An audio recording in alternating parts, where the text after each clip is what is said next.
শাকিরুল ইসলাম শাকুর। এখানে আসার পরে আমরা সবারই অবগত আছে কিসের জন্য এসেছি। আমি কথা অল্প বলবো, শেষ করব।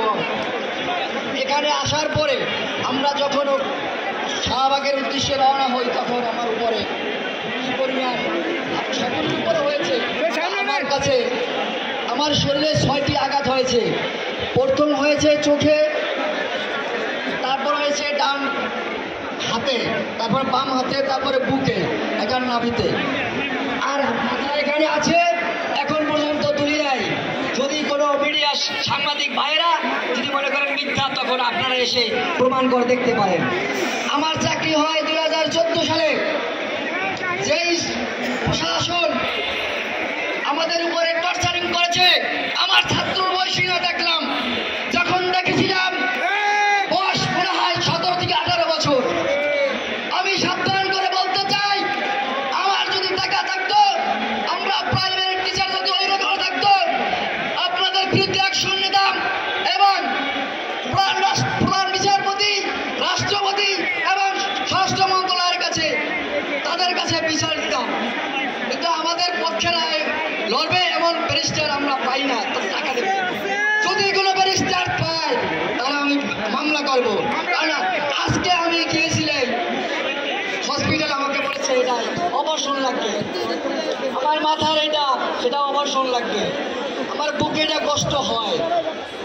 আমি সবাই উদ্দেশ্যে বলতে চাই, আমার 600 মনে হয় কথা হয়েছে। আমি বলতে চাই, আপনারা ওয়ানডে খেলেন, যেভাবে দেখলাম যে ওয়ানডে মনে হয় বল আসছে, পিটাইছে। আমি সকল ছাত্রকে বলেছি, অভিভাবককে বলেছি, আমার সাথে যেতে হবে। সাবধান হয়ে যান, আমরা ওয়ানডে এবং টেস্ট খেলবো না, একদম ফাইনাল খেলা খেলবো। শিক্ষা উপদেষ্টা আপনি একবার এসে দেখে গেলেন না, তাহলে আসলে আমাদের কি অবস্থা। আরও একটা কথা বলতে চাই, সেটা হলো 3 জায়গায় গেছিলাম। কালকে রাত্রে 11টার সময় গেছি আমার রুমে, আমার সাথে আরও 4 জন ছিল টিচার, আমাদেরকে দেখে নাই, বলছে কিসে। আমি বলেছি এরকম, না না বলবেন না, ওটা বললে সমস্যা আছে, এটা বলে আমাদেরকে পাঠিয়ে দিয়েছেন। আমি তারপরে আজকে দেখেছি আমার কলাপাড়ার সহকর্মীর বোন, তার বোনের অগ্নিপতি, তার কেয়ারও দিয়ে দেখেছি। আমার ভাই ঢাকাতে থাকে, আমি তার কাছে আসছি, ওই সময় শহীদ মিনারের পাশে গন্ডগোল হয়েছে, আমার এখানে পড়ছে। বাকিগুলো আমি বলি নাই, তারপরে তারপর চলে আসছি।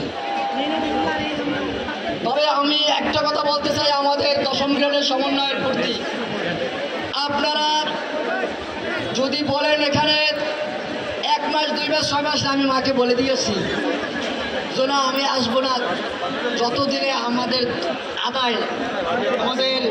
অধিকার আদায় না করবো ততদিনে আসবো না। আমাকে বলেছিল যদি চলে আসো, আমাকে না আসবো না। আমার মতো শাকুর যদি 200 হারায়, তারপরে যদি 4 লক্ষ টিচার ঋণ মুক্ত ফ্যামিলি সব ভালো থাকে, আমিও জীবন থেকে প্রস্তুত। ঠিক আছে, আমার এত কষ্টের পরে আমি এখানে আজকে আসতাম না। এসেছি আপনাদেরকে বলতে যে আসলে আমি এখনো আছি, থাকবো, প্রথম থেকে লাস্ট পর্যন্ত থাকবো। আমি আমার টিচারকে বলে দিয়েছি যে আমি অসুস্থ, যদি টিও স্যারে ফোন দেয় এবং মন্ত্রণালয় দিয়ে ফোন দেয়, বলবে সে মেডিকেল আছে, কতদিনে আছে কি আছে সেটা তো মেডিকেল ডাক্তারই বলে দেবে। তবে আপনারা আমার জন্য দোয়া করবেন যেন আমি সুস্থ থাকি। এবং আপনারা দেখবেন প্রথম যেন পুলিশের সাথে ধাক্কা হয়েছিল, এখানে লিপি আপা কথা বলছিল, মাইকটা আমার হাতে ছিল, মাহবুব স্যারের কথা বলেছিল, আমি সাইডে ছিলাম। এবং এখানে এসে সর্বপ্রথম মাহবুব স্যারের সাথে আমি ছবি তুলেছি। স্যারের ছবিটায় সানগ্লাস দিয়েছিল, আমি স্যার আমারটা সানগ্লাস আপনিও দাও, আমি সানগ্লাস দিতে স্যার, আমি ফেসবুকে দিয়ে দিচ্ছি সেটা।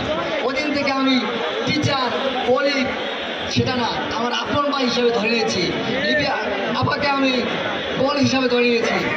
এবং যেদিন ওখানে নিয়েছি আমি শুনেছি যেন সে সকালে দুপুরে ভাত খায় নাই, আমি ফালুদা নিয়েছি, আমার সাথে ছিল আমাদের কলাপাড়ারই টিচার তরিকুল ইসলাম স্যার, আপনারা সবাই চেনেন। তবে দোয়া করি আমাদের সমন্বয়ে যারা আছেন নেতৃত্বে, তারা যেন একতা থাকেন এবং আল্লাহ সুস্থ রাখেন এবং আমাদের এই দাবি আদায় করার জন্য যা যা করা দরকার অবশ্যই তারা করবে। ধন্যবাদ। আমার জন্য সবাই দোয়া করবেন। আমার চক্ষু এবং আমার শ্বাস করতে কষ্ট হয়, একটা এখনো বুলেট আছে মাথায়, এখন যাব আমাদের কলাপাড়া সহকর্মী নিয়ে হসপিটাল থেকে কোথায় যাওয়া যায়।